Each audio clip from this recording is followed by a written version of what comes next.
of just how well this democratic revolution in Egypt is going.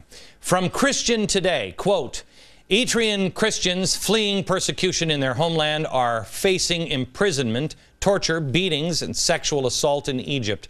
According to the Barnabas Fund, a charity that supports persecuted Christians, hundreds of Eritrean Christians have now been subjected to terrible abuse after arriving in Egypt.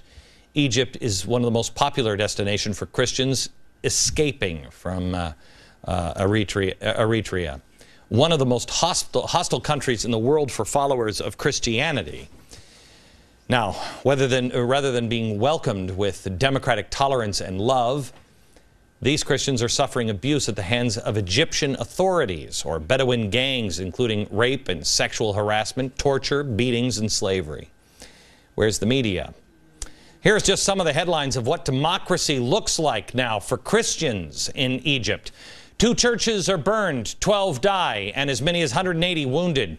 Christian-Muslim clashes kill more than a dozen people. Christian man severely beaten coming home from work. 15 Christians killed, 23 Christians killed, 70 injured after a suicide bomber attacked a church.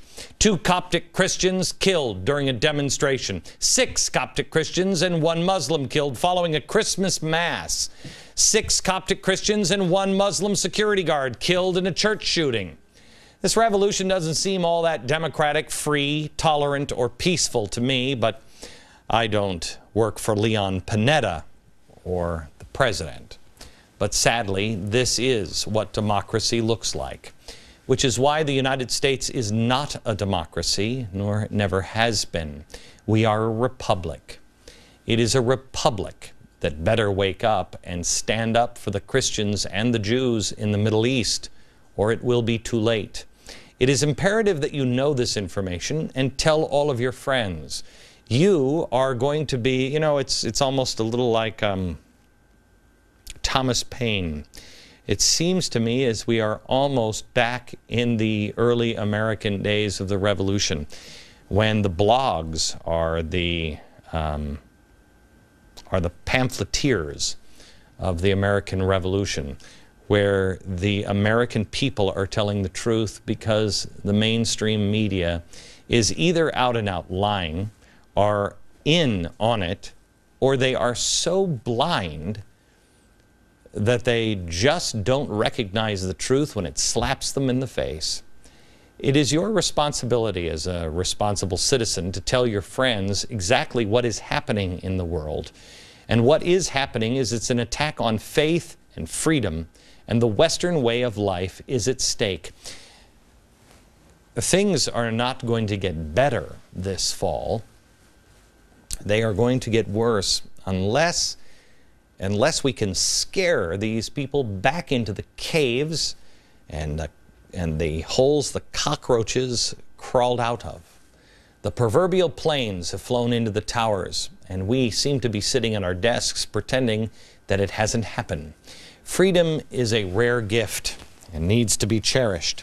And only 5% of all of the people in the history of the world have actually experienced freedom. Think of that. Teach that to your children. 5% of all of mankind has had it like we do. This is a book that I came across a couple of weeks ago. I told you about it last week. We're going to invite the author to come on the show with us.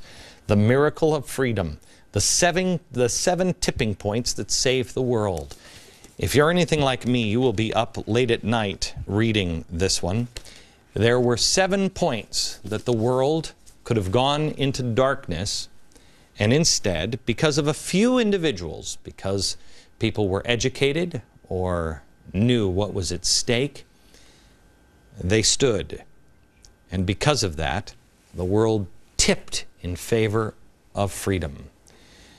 It really is up to us. It really is firm reliance in the protection of divine providence, because these rights do not belong to us.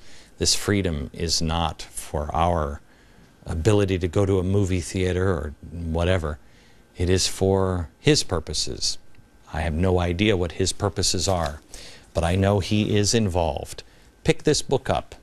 The Miracle of Freedom, 7 Tipping Points That Save the World. Find out about this book and also something on the original argument that I begin tomorrow. You can find out that information at glennbeck.com.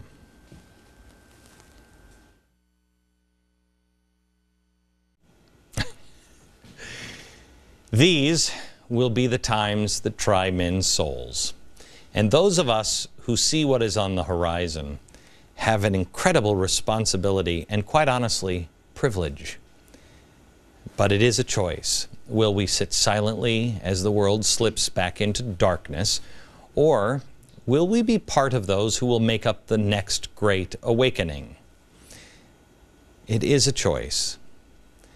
And the record of how you choose is being written right now.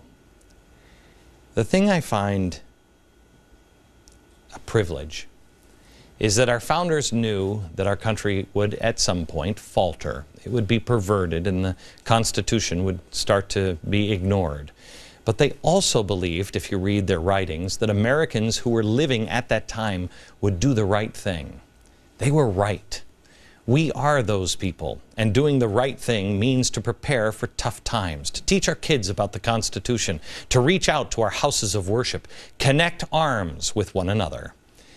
And one more thing, don't wait for the feds. As our founders knew, any government will fail you every time at best, but your friends, family, and your God will not. From New York, good night, America.